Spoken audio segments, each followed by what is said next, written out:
sport is, I think, the perfect field of expertise to talk about how difficult a mountain it is to climb and get to the top, because there is resistance, there is judgment, there is prejudice, and so much more. And when you actually surmount all that, or even come close to achieving something, that is empowering. So I want to start this session very quickly, jump into it, and begin by asking you a very positive and an insightful question, which is, what has sport taught you about yourselves, about your strength or power, which you couldn't have learned elsewhere? I'm going to start with you, Anjali. I feel I rediscover myself, because I was very bubbly and, a common girl in college days. When I entered sport, it was a failure because it was a very unpopular event which I chose. And it took me 10 years to survive in that event, and then I started my professional journey. And then I realized, I could do this. And my sport is very different and very challenging. Other than physical fitness requirement, we need to be mentally very, very fit. And there I saw what is Anjali Bhagwat. In the intense moments when I stood for my World Championships title, I was shooting along with a Chinese shooter who was an Olympic medalist. And for a moment, I thought, sab khatam ho gaya. But then I realized what I have learned. I just, सब मैंने देखा कि मैंने क्या क्या किया है, and I gathered myself there, and I said, no, this is the only chance I have to prove myself. And I shot, and I was the first world champion from India. And that gave me confidence. Yes, we can do anything if we believe in our caliber. Well said. Trupti, please. I was a very contrast of what she said, I was very calm and composed, I should say that now, but back in those days... She isn't off the stage. So, but honestly, yes, I was. And the only thing is I would talk very little. And people would think that I'm very snobbish or reserved. The only reason I wouldn't talk much was to save energy, which they didn't know. And now I've become contrast. So coming back to what I learned out of sport is one simple and basic thing is that every day when we were actively playing, every day we would win and lose. And again, come back the next day, win, lose. So that sometimes I feel you will not, probably in education, it's only when you're giving your final exams. That's when you actually start rating yourself. But in sports, is not only every day, but every single hour. If I have to talk about my sport, badminton, it's probably we play for an hour, one match. So it is every hour we would have those expressions, either winning one or the losing. So still to hang on and not give up, I think that is something I really learned. And over my career, I think I can say that now, because I'm also working with Indian Oil, and it's been 22 years now with Indian Oil. Administratively, it helps me so much. Because whenever I'm facing any issues or, I'm not able to match up with my other colleagues, because coming from a sports background, I think I just go back to those things, think about it, and just come back afresh. And we'll speak about administration, because that's a very key aspect of sport today. But you mentioned a very important point, which leads me to the next question, which is, you ladies came during a time where very few women even wanted to take up sport professionally, forget as a hobby. And you had very few examples alongside you and a few before you. You were trailblazers in that sense. How difficult was it to stay motivated and inspired? Yeah, particularly shooting belonged to royal families and services only. So it was a dream to handle a weapon. When I started, my event was totally unprofessional, unpopular. It took me 10 years to have my personal weapon. But still, that dedication and passion was there inside us. And we knew that we have that talent. Thoda bahut facilitated. If we are facilitated, we can do that. We used to go abroad, play international tournaments. And we used to see Bangladeshis and Pakistanis and Sri Lankans winning medal, and we are coming empty-handed. Why? What's the difference?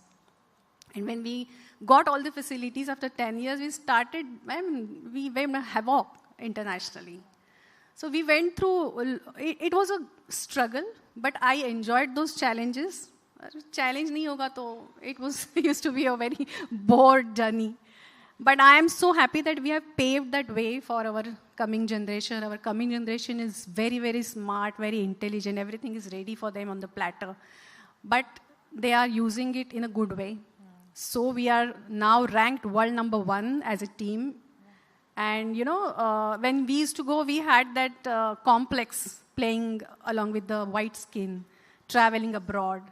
And, a girl traveling alone. Because I used to be there selected for the international competitions. So when I used to go alone, so my parents used to have that tension, akeli jayegi, visa kaise hoga, ye sab hoga. But nowadays, like when India, पहले मैं सोचती थी कि कैसे मैं जाऊंगी, how will I, play along with the Europeans, Chinese, USA people. But now when our girls enter the venue, बाकी सारे लोग सोचते हैं, oh, Indians are here. So that's the change. I like that. I like the sound of that, and there has to be a great pride there. But Trupti, something she says kind of reminds me of the time that, so I used to play professional tennis. And at that time, and this was, obviously way, way back, and I had a problem wearing shorts and traveling by bus and getting to my academy. Because people were staring, and you find, you know what kind of gaze that is and how it is. And so I had to bear the burden of the clothes that I wore. So I can imagine what judgment happens otherwise. So my question to you is, Abhi, there's this fad of, let's glamorize women's sports. Because that's the only way it'll be viable. That's the only way it'll be engaging. People, log dekhenge tab. What do you feel about that? And is it required? Yeah, I think it's a good question because especially in badminton, there was one point when, the World Federation took a decision that we need the sport to look more feminine. Because we had some of the girls wearing those long shorts, more like, the football shorts and T-shirts, and when they have short hair, they were not identified as women on the court. It would be a bit tough for people to recognize, whether they're, the males or the females. So they took a decision that we're going to make skirts compulsory. And that happened during my time when I was there in All England is one of our popular tournaments, something like Wimbledon. And we were there, and that was when the skirts were introduced in badminton. And for a while, they wanted to make it mandatory. So there was a lot of debate because some of the girls kept saying that we are not comfortable. Comfortable clothing is what we look at. But I have a little balanced view in that manner because when the skirts were, because during All England, we used to get the new kitting from the sponsors. So we got that and we were very excited to wear it because we've always seen it in the tennis. We used to watch Wimbledon and it's looked gracious, and I'm sure all of you would agree to that. And so I said, okay, it'll look nice. But of course, there's a difference in the sport because in tennis, you're moving more or less, at the parallel level. And badminton, you're jumping, you're, stretching and everything. So we were very, very conscious in our first match. And we were the first few, 2-3 of us who, because All England, only the top 3 will go. So we got a chance to wear, but we were very conscious in our first thing. But, slowly we got used to it. And it did, I felt, it was nice. It was more gracious. And I was okay with that. In fact, it was far more better than wearing shorts because you have those inbuilt tights in that. So, in that manner, it was much easier and, safer, I would say, that way. But so as when you ask me if we should, why not? And if that looked nice, and own it. It's okay if you own it and rather than make it like an uncomfortable choice. Yeah. Owning it and sort of embracing it probably is what you're referring to. But which leads me to a question regarding, certain subjects that people used to shy away from. Look, a very important part of women's sports is menstruation. It impacts the performance. It impacts the way women play, and that's something that I don't think anyone can understand. How important was it for you, both of you girls, I want both of you to answer this, because I'm sure there was a taboo during your playing days. What did you feel about that? How important is that to change, and is it changing? For me, I never worried about it. I used to be like very, very comfortable lady. But few athletes, yes, they were into a very embarrassing situation, and they used to feel dirty. And we never had access to lady physiotherapists, lady masseurs then. So it was very difficult for them, or lady coaches. So it was very difficult for lady athletes to share that problem. And then they used to worry, kaise jaye ground pe, kaise bataye, abhi kya kare. That scenario was there. And it was very difficult for them to travel and, do everything.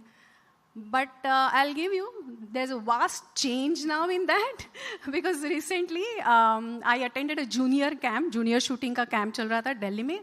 I was sitting there and few junior shooters were sitting in the mess and boys were going out somewhere and one small girl, maybe 16, 17 years, she called one by, hey, आते वक्त मेरे लिए sanitary pads लेके आना.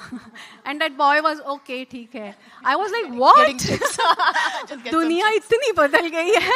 Exactly. Yes. Get me some. And that boy was also so cool, and that girl was also so comfortable. So due to this awareness campaigns and your learnings in the schools and colleges, now that mindset has changed. Trupti? Yeah, I mean, I will just add to what Anjali said, that how it was tough to convey to your coaches and all that. And as she said, we didn't have at all female coaches then as such. So there was one point I was playing a international tournament happening in India, and I was on the court wearing a white skirt. And we know where I just started. I was feeling very uneasy because I knew, you generally have some symptoms, when you're just about to start your periods. So I was feeling it, but I wasn't too sure because sometimes because of stress and things, it varies. And my coach, so we have the coach sitting behind the court, as per, and he could sense it that I'm not moving well, something is not happening, and she's not in her place. But she didn't know what is going wrong with me. And now I felt it that, I've started my periods. Now I'm wearing a white skirt. And how do I convey? Because in badminton, we don't get breaks like how you get in tennis, that you go sit for a, whatever those 1 minute break. At least, in that time, you can go change. In badminton, it is not allowed to step out of the court. You can get disqualified. Again, there's a male umpire sitting there. So, tough. Still, those days, it was very tough. I had to, because then it would have become a big blunder and all that. I managed to go tell the umpire. And with great difficulty, he had to call the chief referee, take a special permission to allow me to go to the washroom and have, changeover or, So it was that tough. And my coach is still wondering what's happening. And there are times when those tournaments are important, those matches are important. And I have felt it many times that you're not able to give that kind of performance, especially in sports, the kind of intensity what we play, it gets extremely tough. And, but you still have to leave it, as she said, keep it that it doesn't bother me. We try to show off in that manner because that affects your performance. So only after the match, I got some guts to convey to my coach. Otherwise, until then, the coach was blaming that I'm not doing seriously, I'm not playing good enough, and, things that way. Then they kind of start understanding. But, coming back to also what she said, that things have changed now. People are becoming more aware and opening up to say these things. But at the same time, I also feel the males also have to be educated a lot, because I don't think they have an idea of what we go through during those times, the kind of pain, the kind of mood swings we have, various other things. I think the male needs to be more educated. I don't know if you agree. Yeah, that's what I wanted to ask you as a follow-up. What do you expect from male athletes or anyone in that capacity in sport to help grow women's sport? I feel should respect us. There has to be equality. And to talk about, as a lady shooter, I never had a problem because our luggage is so heavy. We carry a gun weighing 15 kg. We carry a suitcase where we put our outgears, weighs around 30 to 35 kg, and plus our personal baggage. So it is very difficult to carry the whole thing for a lady. But always our male shooters used to take care of it. They were so supportive. And we had the same attention. We have same amount of medals in the games, in the major tournaments. And now I'm so happy that IOC has taken the decision of gender parity. So it is compulsory to have 50% participation in all major tournaments. So the avenues are open for all. So due to new introduced women events, we have now women referees, we have now women psychologists, physiotherapists, juries. So there's a great platform for women. No, I think a lot of drastic changes. I think during our time into now, and we being part of a lot of planning and things like that. So it does help with our experience. We wanted to better it for the current generation, the current players. So that is one thing. I think the change which has come in. Just to wrap this up, because we are running short of time. This could go on, and of course, it'll be more enlightening. This has been the year for women in sports, especially for Indian women, whether it is the footballers who are almost close to FIFA World Cup, whether it's the Indian cricket team, the women chess players as well. My last question to both of you, and we would like your answers as brief as possible. What's the one thing that was not there during your time that you wish you had and you see in current women's sport? Maybe the awareness and the priority. I wish I was born in these days. I would have done something great than what I did in my days, because it was full of struggle. But nowadays, we have priority, awareness in the society. Parents are thinking of putting their kids into sport. And they have the clarity in their mind. If their kid is not going to pursue the sport professionally, they want him to play because it is helping him in his general life. So that's the big change in our society we have. And there are plenty of employment opportunities. There are good infrastructure, good coaches, everything. I mean, we have started our journey on the professionals as a professional sport. And we are getting the priority now. We are getting the same coverage in the media. And now we can say the person can choose sport as his profession. Trupti? I think Anjali said it pretty much, but I would just like probably the media aspect, if it was a lot more in our days, definitely I would have been happy, because I don't have any of my videos to now easily share it with my friends. Even my son says, doubts whether I was a sports person or not. So to show him, I don't have. So the only reason why I say this is that the media right now, the kind of role they are playing, if they can have it more and more. Thankfully, as she said, their sport didn't have that kind of issue with the equality in women. In my sport also pretty much, but in the sports, I would say the tougher sports like wrestling, kabaddi, or few other sports, there still we do have people, struggling or facing those kind of issues. And we are trying to overcome those through a lot of forums. But, well, yes, I think that is something which I would look forward to. And then the more number of tournaments, especially for the women, as you mentioned, football, they have done well. So the funding aspect also has to increase. So that is what we look at. All right. Thank you so much, ladies. It's been a pleasure speaking to you, and I'm sure the audience also loved it. Thank you. Thanks for joining. Thank you so much.